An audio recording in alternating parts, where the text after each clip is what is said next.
Comme annoncé depuis ce matin, il est là, Maître Saïd Larifui, l'un des avocats de Ousmane Sonko, pour parler évidemment de l'affaire Sonko.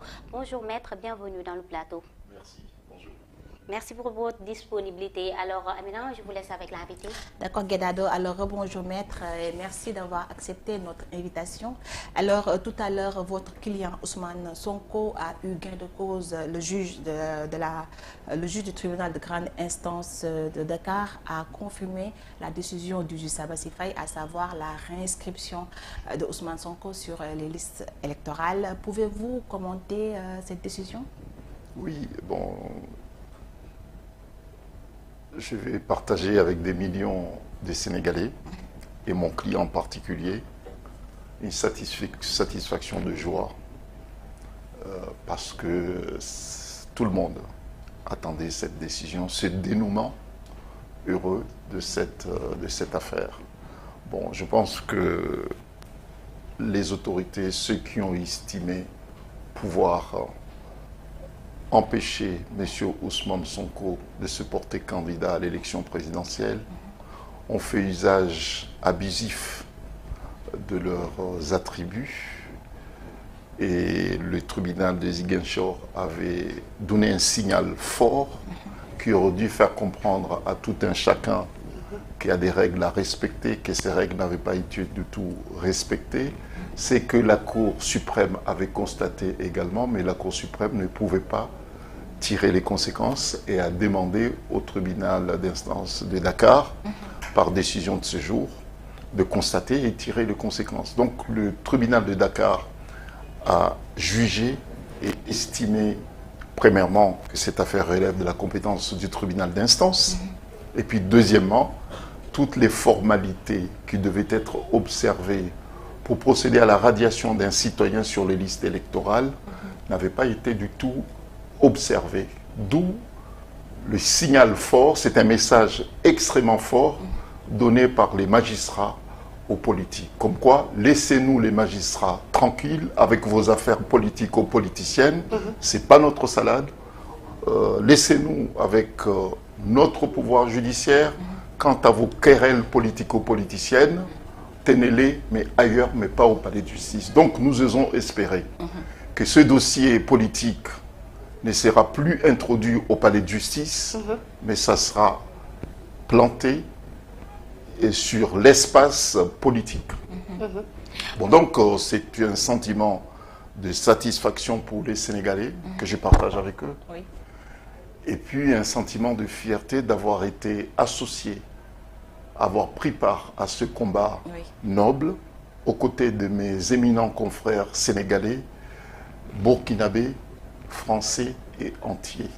Bon, c'est une victoire pour le Sénégal, et non pas pour un homme, et non pas pour un parti. C'est une victoire pour le droit, c'est une victoire pour tous les Sénégalais.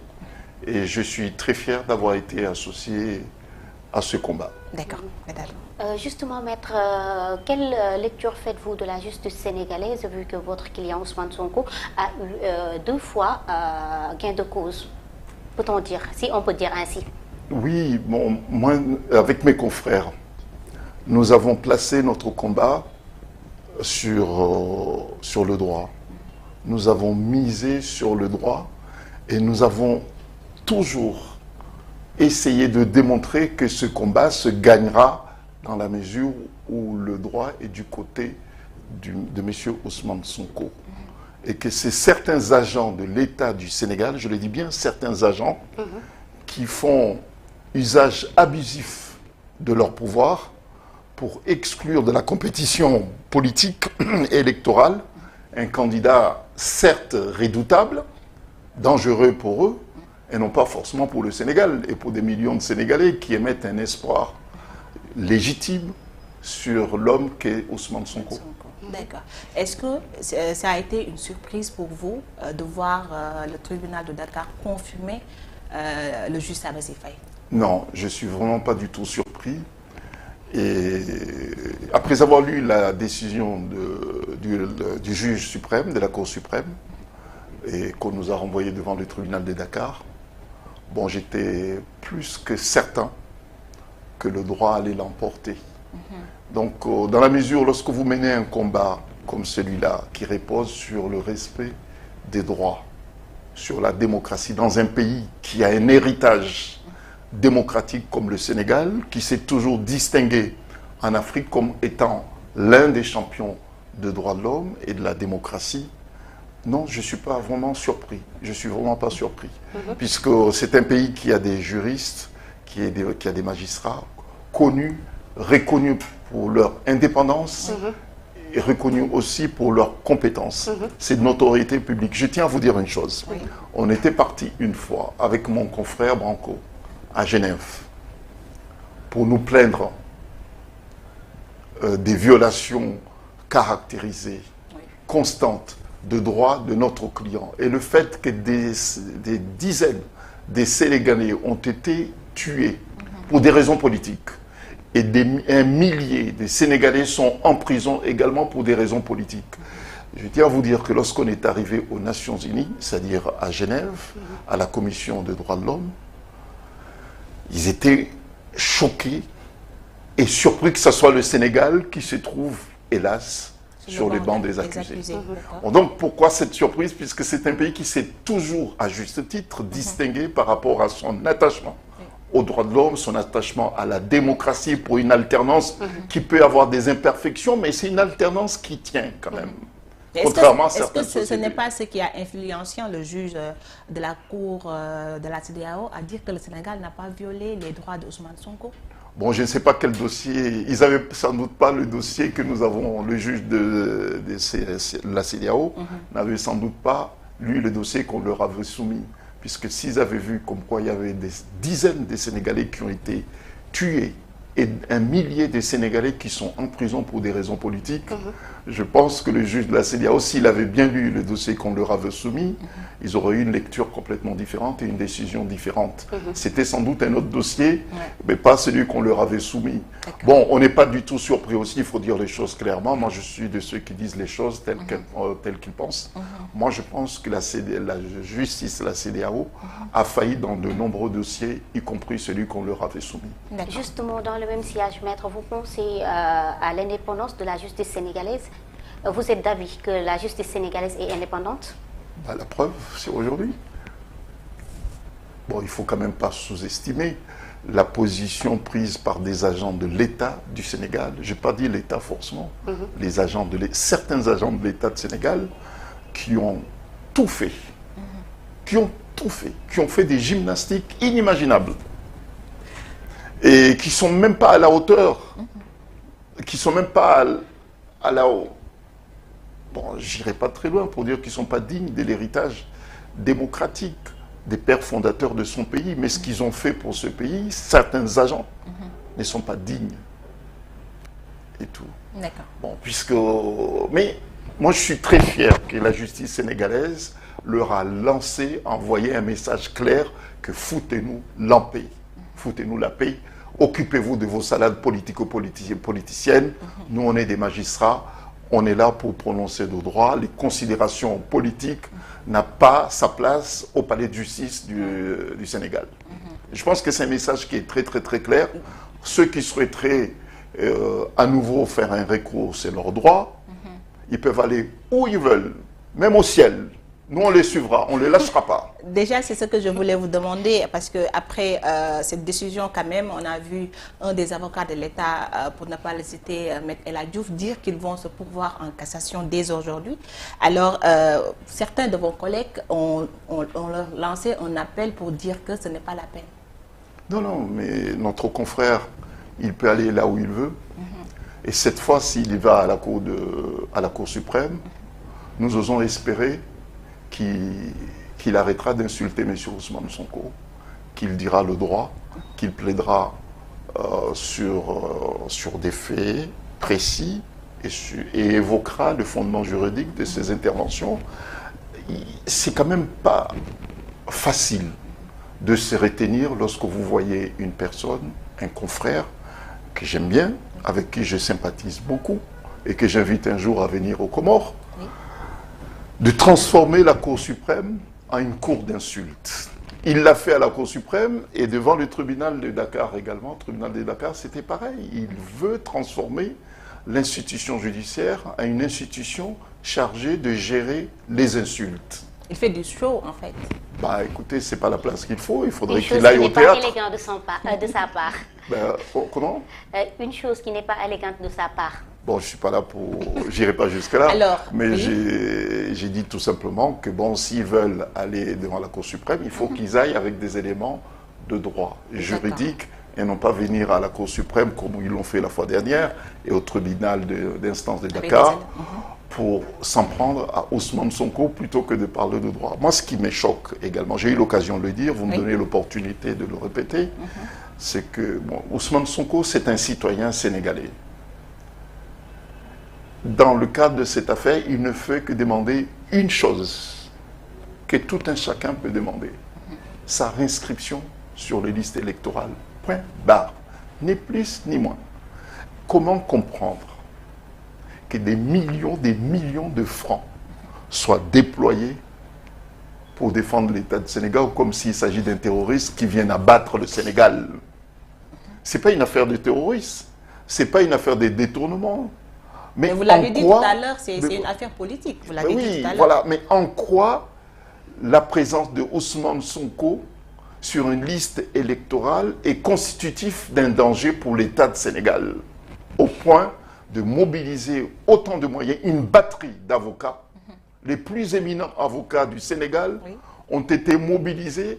Moi, j'ose espérer que tous les faits qui circulent dans les faits divers, dans la presse nationale, qui font l'objet d'instructions ces derniers jours, mobiliseront autant de moyens pour que l'État du Sénégal se défende. Et pas sur une affaire de radiation sur une liste électorale qui ne relève d'un tribunal d'instance. Il s'agit de la juridiction la plus inférieure, le tribunal d'instance, qui juge des affaires minimes. C'est ce que je voulais dire, parce que le tribunal d'instance juge les affaires minimes. Mais quand même, la Cour suprême est là, en fait, qui est supérieure au tribunal d'instance. Et M. El Hadji Diouf a dit que la Cour suprême ne va pas se contredire, parce qu'il faut le rappeler, le 17 passé, la Cour avait cassé la décision du juge Sabassi Faye. Est-ce que vous êtes optimiste que la Cour va confirmer cette décision rendue ou elle va casser cette décision? Non, la Cour n'a aucune raison juridique, il n'y a aucun motif juridique sérieux qui peut justifier que la décision rendue par le tribunal de Dakar soit cassée et par la Cour suprême du Sénégal. Pourquoi? Parce que la Cour suprême a tout simplement demandé au juge de Dakar, du tribunal d'instance de Dakar, de tirer les conséquences d'un constat qui a été fait par le juge de Ziguinchor. De tirer les conséquences. Il y a un constat qui est objectif, qui a été établi. Et puis, on demande au juge de tirer les conséquences. Les conséquences, c'est quoi? C'est que, bon, voilà,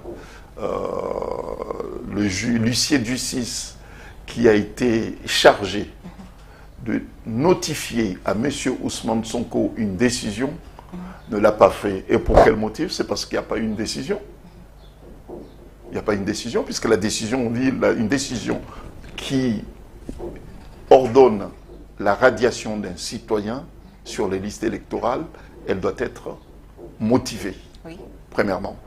Et puis, elle doit être notifiée à la personne concernée, puisqu'il s'agit d'un acte administratif. Cette décision, elle n'existe pas.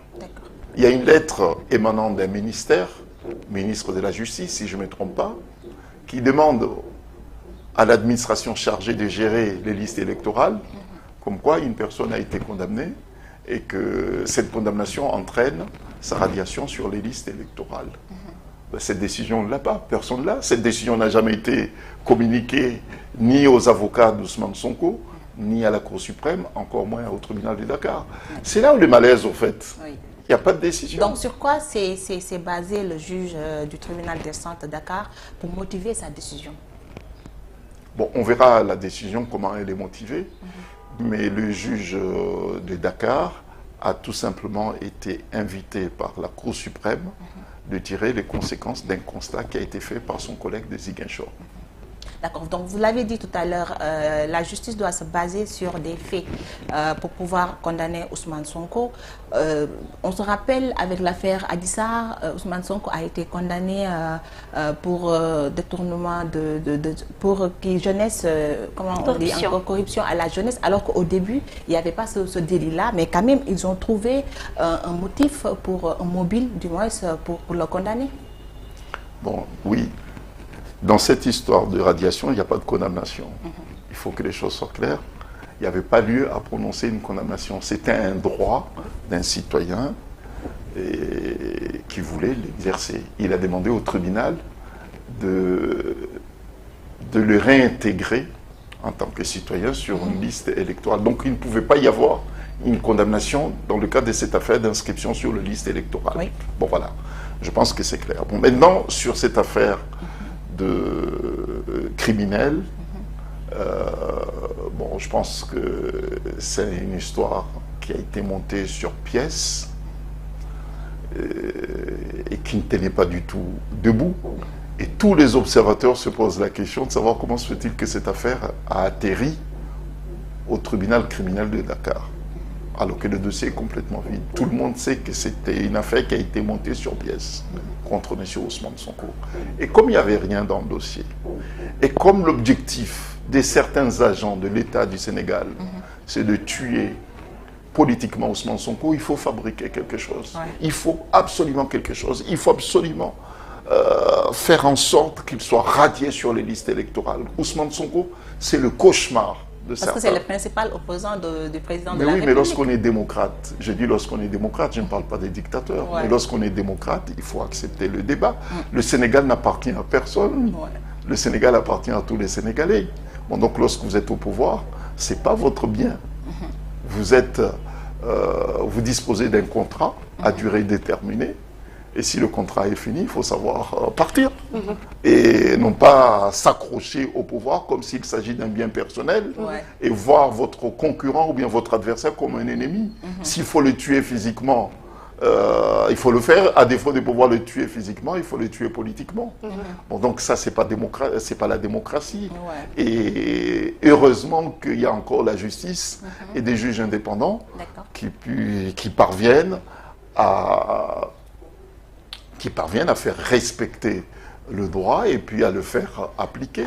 Et qui peuvent, à un moment, lorsque c'est le cas, de dire, bah, écoutez, on siffle la récréation, quittez le palais de justice, allez-y sur l'espace politique pour vous battre.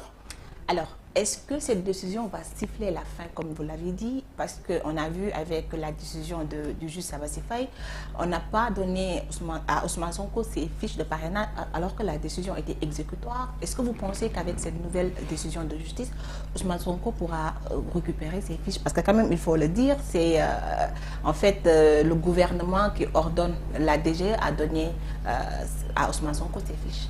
Bon. Je vais essayer d'être très clair et précis sur cette question des fiches de parrainage. Et je l'ai dit avec fermeté, et j'ai le mandat pour le dire. C'est que nous ne laisserons, cette fois, personne marcher sur le droit de Ousmane Sonko. Nous ferons usage de toutes les voies de recours légales pour faire respecter le droit de notre client. Personne n'est au-dessus de la loi. Même un directeur, un ministre ou bien je ne sais pas quoi, personne n'est au-dessus de la loi. Nous exercerons toutes les voies de recours pour faire valoir les droits de notre client.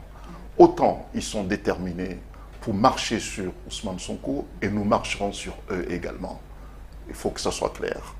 Bon, personne n'est au-dessus de la loi. La décision qui a été rendue aujourd'hui, elle est exécutoire. Tout le monde doit se conformer à une décision judiciaire. Personne n'a une immunité pour violer les lois ici au Sénégal. Je tiens à le dire en ma qualité d'avocat de M. Ousmane Sonko. Donc, M. Ousmane Sonko va récupérer ses parrainages, enfin ses fiches de parrainage, et personne ne peut l'empêcher de ne pas prendre ses fiches de parrainage. S'ils ne le font pas, nous ferons constater cela par voie juridique et nous saisirons les autorités de tutelle pour demander que ça cesse ces genres d'abus. D'accord. Alors, cela veut dire qu'on ne doit pas attendre que les avocats de l'État à pourvoir en cassation pour lui donner ces fiches-là. On doit lui donner ces fiches dès maintenant. C'est prévu, c'est exécutoire. La décision, dès qu'elle est signifiée aux agents de l'État, et les agents de l'État doivent s'y conformer. Et personne ne peut se rebeller, fût-elle l'administration, contre une décision judiciaire. C'est un délit. Et pourtant, il l'avait fait avec la décision. C'est pour cette raison aussi que nous avons engagé une plainte contre lui. Ouais. Ben voilà. Et c'est pour cette raison que je dis que nous ne ferons l'économie d'aucune procédure contre ceux et celles qui pensent pouvoir violer le droit fondamental de notre client. Mais il faut savoir, Maître, que le temps est court. Parce que là, on a commencé les dépôts le 11, on va terminer le 26. Est-ce que vous pensez qu'entre-temps, Ousmane Sonko pourra encore retrouver ses droits civiques et être candidat déclaré à la Je vais vous dire une chose. Lorsque j'ai pris l'avion, j'ai prévenu que j'allais revenir. Il y a des gens, même des frères et sœurs sénégalais, qui m'ont dit, bah, écoute Saïd, c'est pas la peine d'aller, tout est cuit, votre client, il est mort politiquement. Ah ouais. Vous voyez, c'est ce que vous m'avez dit avant de prendre l'avion. Et moi, je leur ai dit que je crois à la force du droit et pas forcément à la force de ceux qui ont de la mauvaise foi. Bon, donc, oui, on peut estimer que le temps est très, très, très serré, mais vous savez, ils disent qu'ils sont stratèges, mais je pense avoir constaté, relevé que PASTEF est beaucoup plus stratège qu'eux et que M. Ousmane Sonko réunira toutes les conditions requises pour obtenir et son parrainage et déposer sa candidature. Bon, je pense que certains ont intérêt, avec les moyens qu'ils ont, de prendre attache avec des cardiologues, puisqu'on ne sait jamais. Hein. Ils ont intérêt à prendre attache avec des cardiologues, puisqu'ils peuvent s'estimer forts physiquement, mais leur cœur peuvent lâcher à tout moment. Donc ils ont intérêt à prendre le peu d'argent qu'ils ont. À cause de malaise. Voilà, à prendre attache avec des cardiologues, les plus éminents cardiologues de la place, puisqu'il y aura des surprises. Mauvaises pour eux, mais une très bonne surprise pour des millions de Sénégalais. D'accord. Alors, on n'a pas fini de parler de Ousmane Sonko parce qu'il a beaucoup de dossiers pendants devant la justice. Et il faut le dire, l'affaire Prodac a été mise en état, même si on n'a pas encore fixé de date. Ça aussi, c'est un autre dossier où vous devez vous battre quand même pour sa réintégration sur les listes. Ben écoutez, ils peuvent en crier. Hein. Il y a des spécialistes dans le camp d'en face, des spécialistes de montage de faux procès et de faux dossiers. Nous sommes prêts, franchement, et déterminés à prendre part à tous les affrontements judiciaires qui sont en cours. Ce qui est sûr, c'est que personne n'empêchera Ousmane Sonko d'être candidat, juridiquement et même politiquement également. Et moi, je tiens à leur remercier, les adversaires d'Ousmane Sonko, à son nom. Au nom de mon client, je tiens à le remercier pour avoir mené une campagne gratuite. Oui, quand même, il n'a pas le temps de faire une campagne. Oui, voilà. Non, mais ils l'ont fait pour Ousmane Sonko, et tant mieux pour Ousmane Sonko, pour PASTEF et tout, puisque c'est une campagne gratuite qu'ils font pour notre client. Bon, franchement, il n'y a vraiment pas un bon cadeau qu'ils peuvent offrir à Ousmane Sonko que d'ouvrir encore d'autres dossiers. Et puis, bon, voilà, l'opinion en parlera. Et puis, vous aurez l'occasion aussi de nous inviter ici pour en parler. Pour en parler. C'est une publicité gratuite, au fait, qu'il faut Ousmane Sonko. C'est une campagne. Parce que quand même, ils l'ont radié des listes électorales. Et pourtant, on parle toujours de lui en tant que candidat. Non, mais là, il est rétabli. La radiation, c'était une histoire politicienne. Et la justice est venue dire... Je vous dis, il a été radié. Aussi, son parti a été dissous. Et malgré tout ça, on parle toujours de lui. Il y a un papier qui radie son parti. Mais son parti existe dans le cœur des Sénégalais et maintenant dans le cœur des Africains, puisqu'il y a PACTEF. PACTEF, c'est... Non, il y a PACTEF. Il y a PASTEF, c'est le Sénégal. Et comme il fallait soutenir PASTEF, qui fait l'objet de persécutions, au Comores, il y a le parti, non, les patriotes africain des Comores pour l'éthique, le travail et la fraternité. PASTEF. Au Mali, il y a aussi PASTEF. Et au Niger, il y a aussi PASTEF. Ce sont des organisations politiques qui ont transformé leur nom en soutien au PASTEF du Sénégal qui fait l'objet de persécutions et de méchanceté également. Bon, donc il y a aussi PASTEF Africa. D'accord. Voilà, bon, donc c'est pour vous dire que bon, ils pensent faire mal à PASTEF ici au Sénégal, mais tout de suite, il y a eu des soutiens inimaginables et spontanés en faveur non seulement d'Ousmane Sonko, mais des patriotes sénégalais qui estiment qu'il fallait effectivement se tenir debout pour défendre le Sénégal et dégager une vision d'un nouveau Sénégal. La politique, on va y revenir. Amina, est-ce que vous saviez que Maître Larifou, au-delà d'être un avocat, c'est un homme politique? Non. Après, on va y revenir. Dites, en parlant toujours de Ousmane Sonko, depuis que vous plaidez pour votre client, quel bilan faites-vous de cela, depuis que vous plaidez pour lui? Bon, monsieur Ousmane Sonko, il est sur un chemin très très long pour la justice. C'est un homme courageux, et qui a des convictions pour son pays, qui croit beaucoup à une autre vision pour le Sénégal.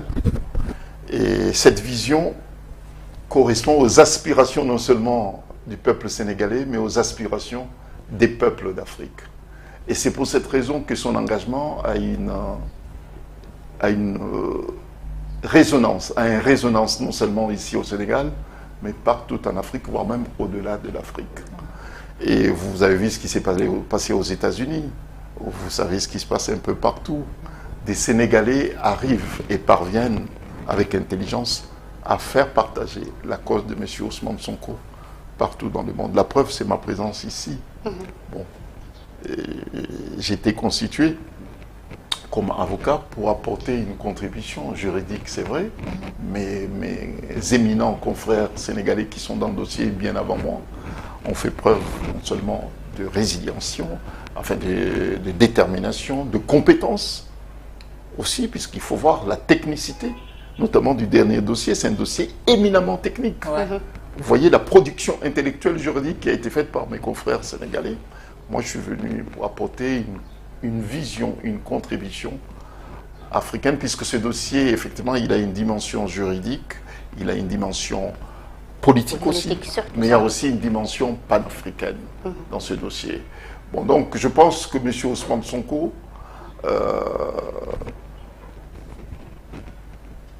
a des motifs d'être très fier de mener ce combat, d'être très fier de mener ce combat, puisque ce combat permet à une nouvelle jeunesse, à la jeunesse sénégalaise, de s'inscrire dans une dynamique qui respecte non seulement l'héritage démocratique de ce pays, mais de se battre aussi pour un autre idéal, l'idéal panafricain, puisque nous sommes en ce moment dans un contexte de chamboulement des sociétés africaines. Et c'est en ce moment même où le Sénégal vient apporter une contribution extrêmement importante, puisque ce qui se passe ici est suivi, observé partout en Afrique. Votre pays, qui est mon pays d'adoption aussi, a l'occasion effectivement d'affirmer son leadership, vous voyez, son leadership pour la démocratie et puis pour l'état de droit. Bon, donc c'est un bilan très positif. Et puis M. Ousmane Sonko s'en sort bien. S'en sort bien. Puisque bon, les autres sont obligés de violer les textes en vigueur, sont obligés d'humilier l'État de Sénégal pour écraser un adversaire. Puisque tout ce qu'ils font, ils pensent pouvoir faire mal à M. Ousmane Sonko, mais au fait, ce qu'ils font, c'est qu'ils humilient le Sénégal. Alors qu'ils sont censés servir ce pays, ils sont en train d'humilier le pays.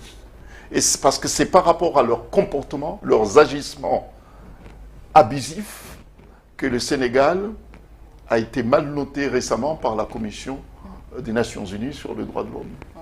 Et ça, c'est par rapport à des agissements de certains agents de l'État du Sénégal.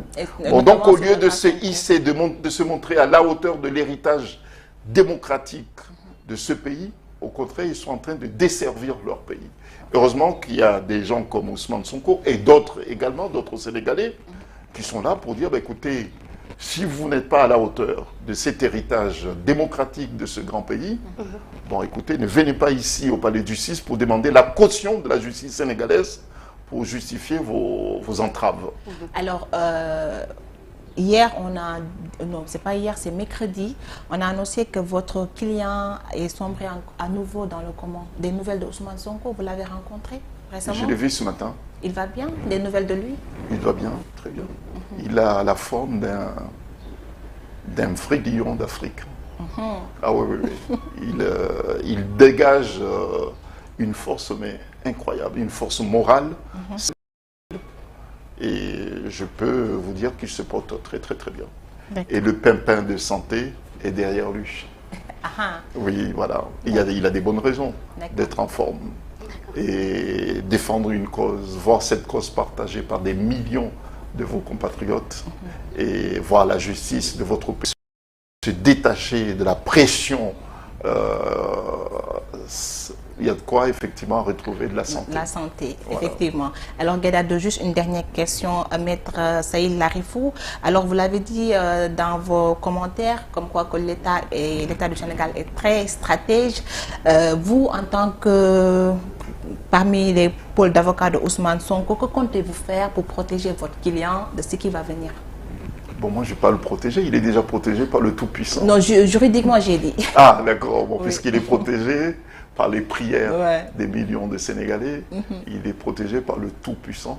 Nous, on est là juste pour apporter une contribution juridique. Bon, nous attendons nos adversaires, ce qu'ils entendent faire, et nous aviserons conformément aux lois en vigueur dans ce pays. Mais je peux vous dire que dans tous les dossiers qui sont ouverts contre lui, M. Ousmane Sonko, il est blindé.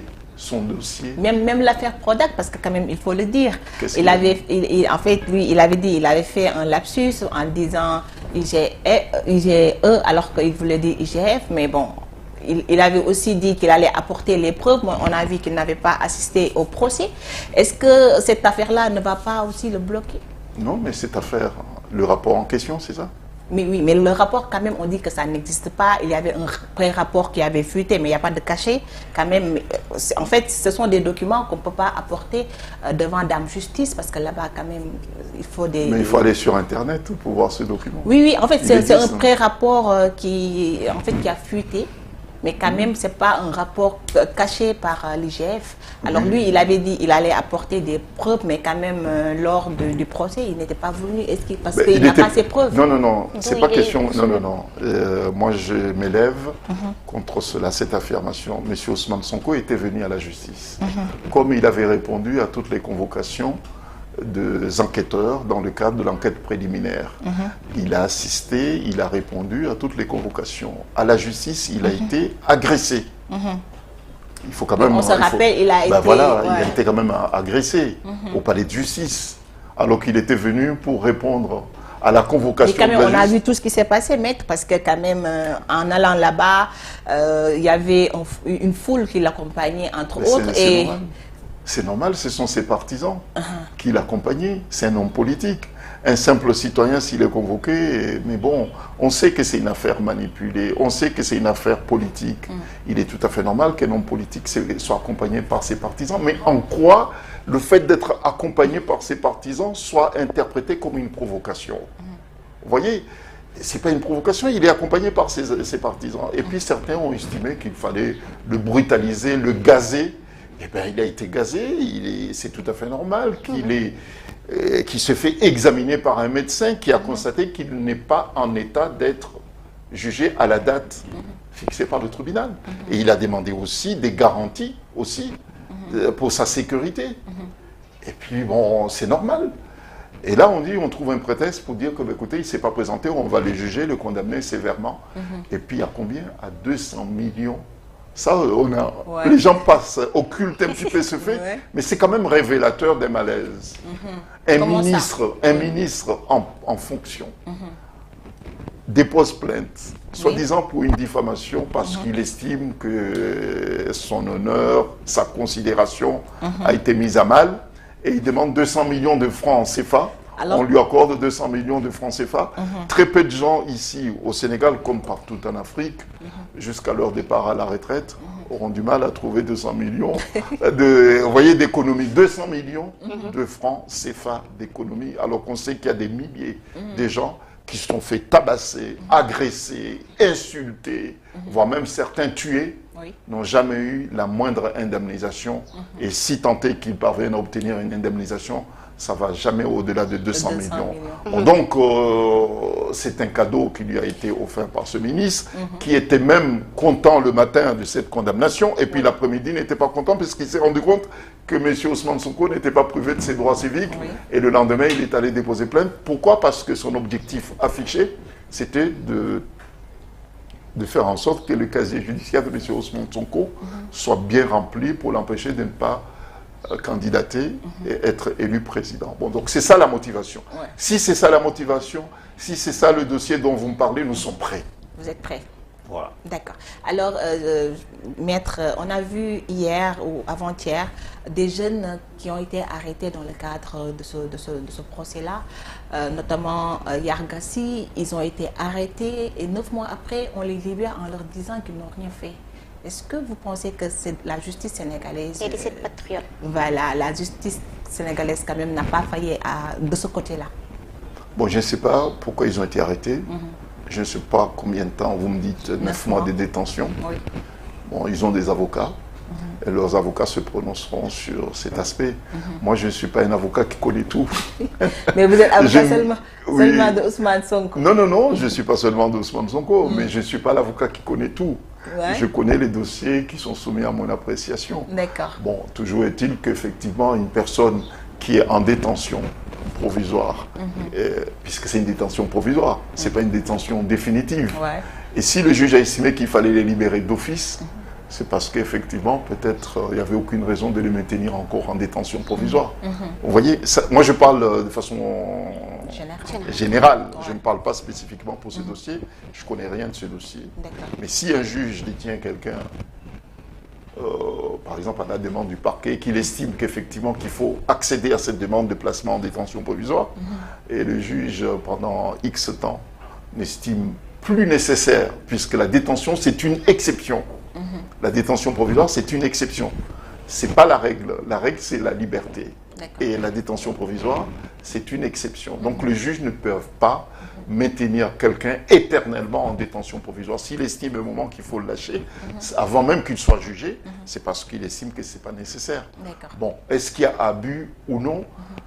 Bon, ça aurait été ainsi le cas si le juge le maintenait éternellement ou bien indéfiniment à la maison d'arrêt, sans aucun motif sérieux. Mais s'il a décidé, puisque si j'ai bien lu la presse, je ne sais pas si c'est la réalité, la presse semble dire qu'ils ont été libérés d'office par le juge. Donc le juge a estimé que, ben, écoutez, il n'y avait même pas besoin de faire une demande, puisque bon, il n'y avait pas de raison objective et une nécessité absolue de les garder en détention provisoire. D'accord. Alors, Guedado, on va terminer par l'homme politique.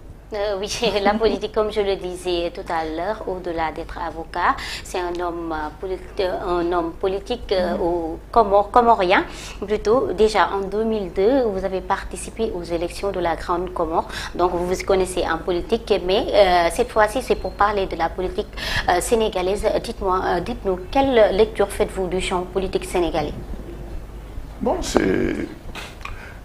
au Sénégal, c'est une démocratie qui est quand même vivante, hein, puisqu'il n'y a pas seulement le gouvernement, mais il y a des forces vives, des associations, des organisations de droits de l'homme, il y a des organisations civiques qui sont très actives, hein, qui sont des sentinelles, et qui sont là pour alerter des imperfections, les abus, puisque dans ce combat que mène Ousmane Sonko, il n'est pas seul.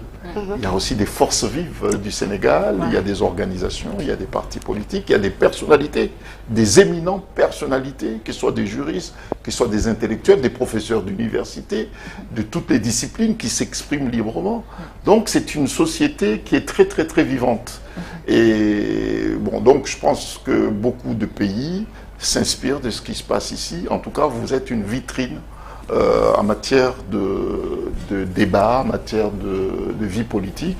Et moi, personnellement, je suis très fier d'être impliqué, ne serait-ce que sur l'aspect juridique en tant qu'avocat dans ce débat, même si effectivement je suis politicien. Bon, maintenant, je ne vais pas non plus dissimuler ma joie d'être présent, d'être témoin sur les échéances à venir ici au Sénégal. Et bon, c'était un débat, à mon avis, les débats politiques qui vont être suivis dans les prochaines semaines vont être riches. Et moi, je vais observer, peut-être même au-delà du fait que je vais observer, là vous me parlez de l'homme politique, et non pas l'avocat, pour avoir aidé et contribué à la création des organisations politiques qui s'appellent PASTEF Africa. Nous allons, plus qu'être observateurs, nous allons contribuer effectivement pour que la notion, la vision panafricanisme puisse encore prendre plus d'espace dans le débat politique à venir ici au Sénégal. Nous allons faire en sorte que les candidats puissent s'imprégner, s'impliquer davantage sur une nouvelle vision du panafricanisme. Là-dessus, on va être je ne serai pas seul. Il y aura des frères et sœurs africains qui seront venant d'autres pays, qui seront présents ici au Sénégal lors de la campagne électorale. Nous allons faire en sorte que les panafricains, ceux qui ont une nouvelle vision du panafricanisme qui repose sur la responsabilité de l'homme africain par rapport au continent africain, puissent être présents ici. Et nous le ferons non seulement pour le Sénégal, mais ça sera pareil dans d'autres pays africains où il y aura une compétition électorale. Nous ferons en sorte que les candidats qui ont une vision, une nouvelle vision responsable et assumée de ce que devait être le continent africain de demain, continent africain pour l'Afrique et pour les Africains, que ces candidats puissent obtenir de notre soutien moral, notre soutien politique. Voilà. Justement, tout à l'heure, vous avez dit que le Sénégal est une vitrine démocratique de l'Afrique, d'une manière générale. Donc, vous n'êtes pas de ceux qui pensent que la démocratie est en recul au Sénégal? Nous sommes la société sénégalaise, comme les sociétés africaines, font l'objet actuellement des chamboulements. Une récomposition, il y a un chamboulement, il y a une volonté des opinions africaines et des peuples africains de vouloir se réapproprier de leur destin. Bon, ça entraîne c'est un chamboulement qui entraîne des soubresauts, vous voyez, et qui entraîne des remises en cause. Et puis, des chamboulements qui entraînent aussi des résistances aussi. Il y a des gens qui résistent puisque ça leur fera plaisir de voir l'Afrique se maintenir à ce niveau de pauvreté. C'est dans leur intérêt de voir l'Afrique s'enliser aussi dans la dictature.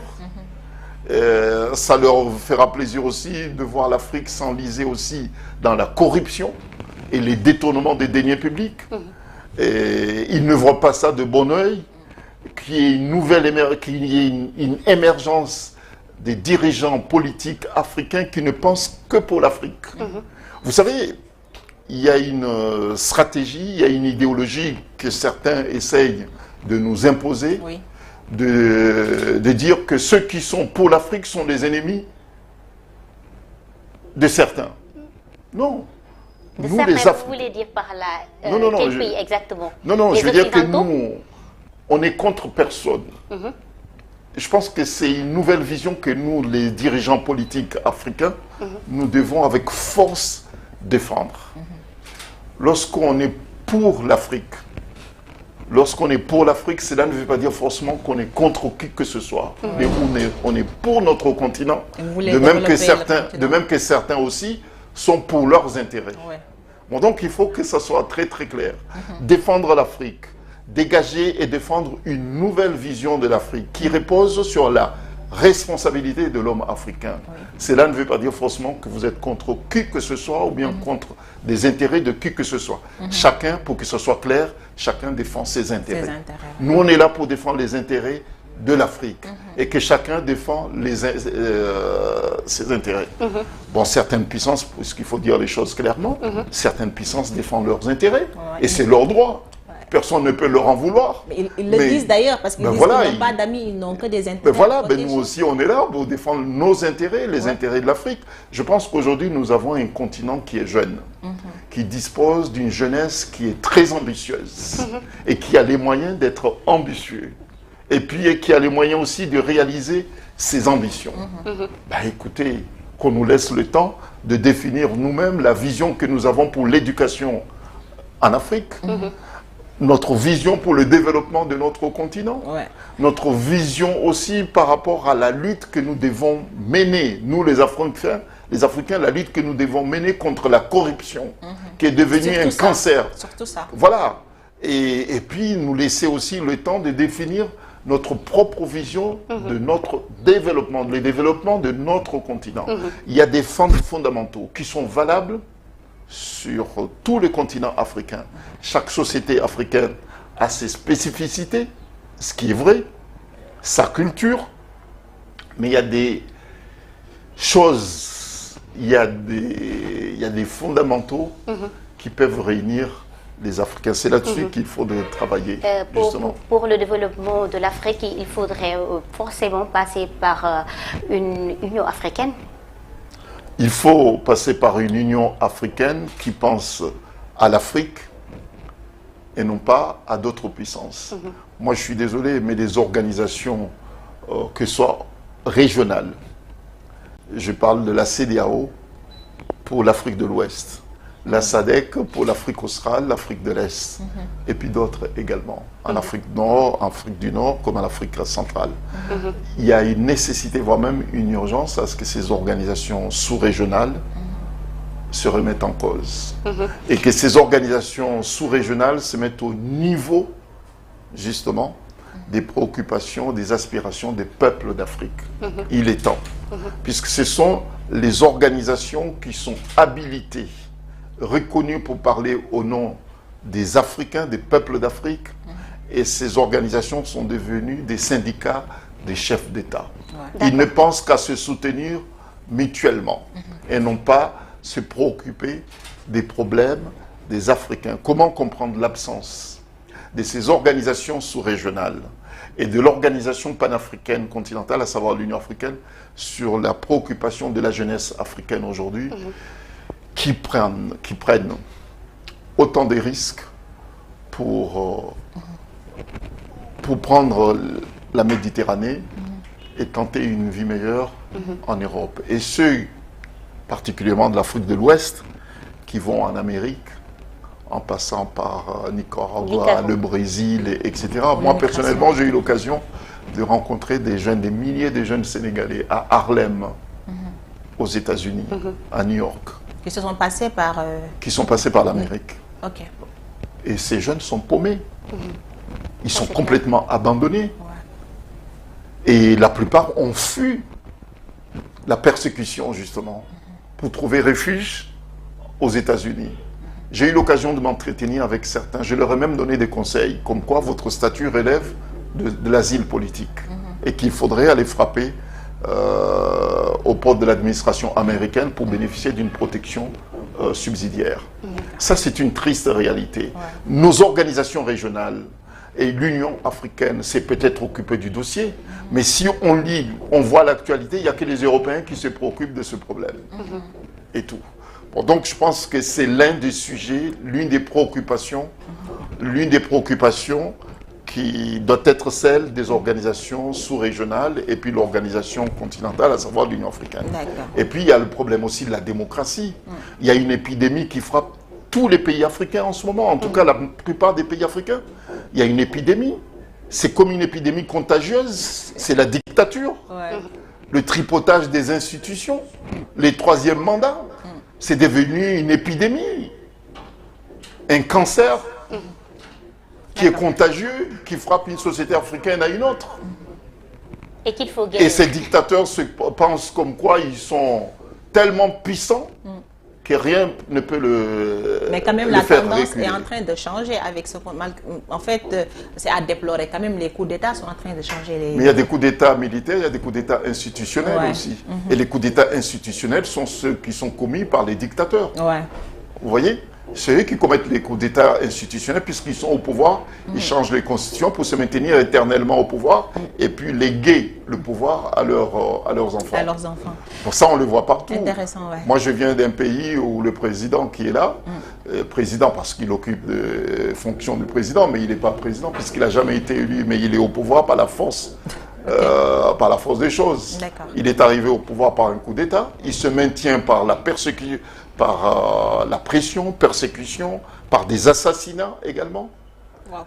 Et il se maintient au pouvoir. D'accord. Le hasard des choses a voulu qu'il soit encore président de l'Union africaine.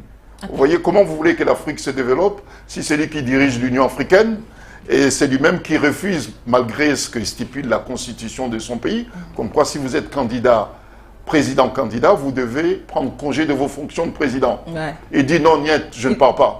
Je me maintiens. D'accord. Je maintiens. Je ne prends pas de congé. Ouais. Et si le président de la Cour suprême ose dire non, je vais le démettre. C'est ce qu'il a fait. Il a démis le président de la Cour suprême alors qu'il n'est plus président puisqu'il doit être en congé. Ouais. Et c'est le président de l'Union africaine. C'est malheureux. Ben, vous voulez que l'Afrique se développe avec des gens comme ça au pouvoir?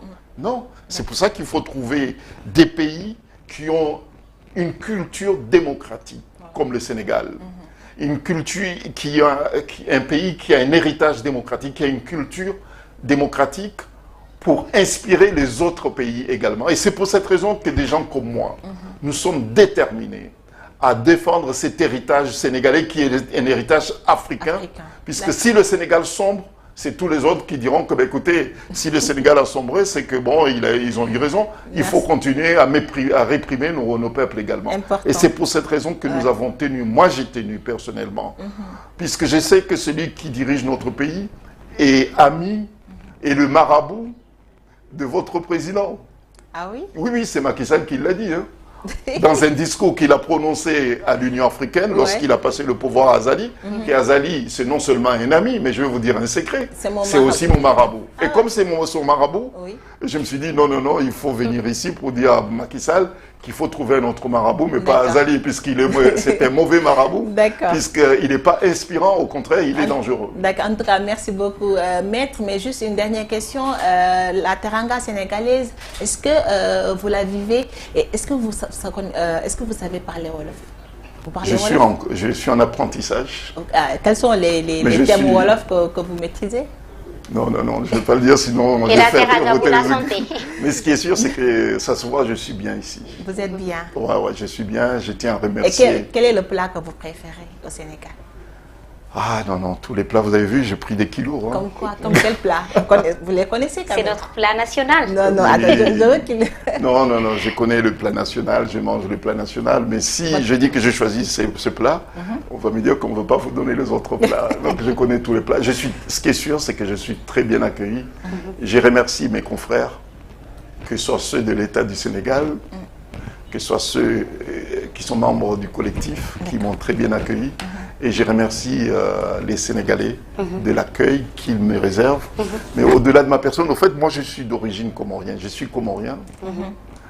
Il n'y a pas de... Je ne suis pas surpris, puisque les Comores et le Sénégal entretiennent des liens historiques qui datent même de la période coloniale, vous voyez, puisque le Sénégal et les Comores étaient ceux qui tenaient le flambeau pour justement faire respecter le droit des colonies. D'accord. C'était les Sénégalais et les Comoriens qui étaient au devant.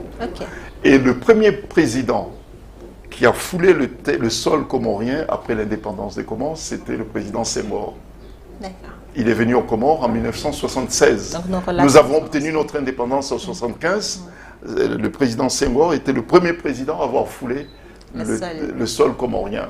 Et lorsqu'il est venu aux Comores, il a signé différents protocoles d'accord, notamment celui qui consistait à donner le pouvoir à l'administration diplomatique sénégalaise de représenter les Comores dans les représentations diplomatiques partout dans le monde et les organisations également si les Comores n'étaient pas présentes. Ce qui fait que les Comores étaient représentés par le Sénégal dans de nombreux pays, dans de nombreuses organisations également. On pouvait voir dans les représentations diplomatiques sénégalaises dans certains pays des fonctionnaires comoriens. Ah, super. Vous voyez. En tout cas, et merci. le premier conseiller juridique du premier président comorien, c'était un Sénégalais. C'était un Sénégalais. Voilà. Ah, Donc c'est pour vous dire les liens Ouais. qui unissent les deux pays, la facilité avec laquelle je me sens bien ici. En tout cas, et merci. comme de nombreux Comoriens qui sont ici, des étudiants, même des gens qui travaillent ici au Sénégal, sont très très bien accueillis, comme les autres Africains d'ailleurs. En tout cas, Voilà. merci beaucoup, maître. C'était un plaisir, Guedado. Voilà, maître, merci beaucoup. C'était un Merci. plaisir de partager le plateau avec vous. Jërëjëf.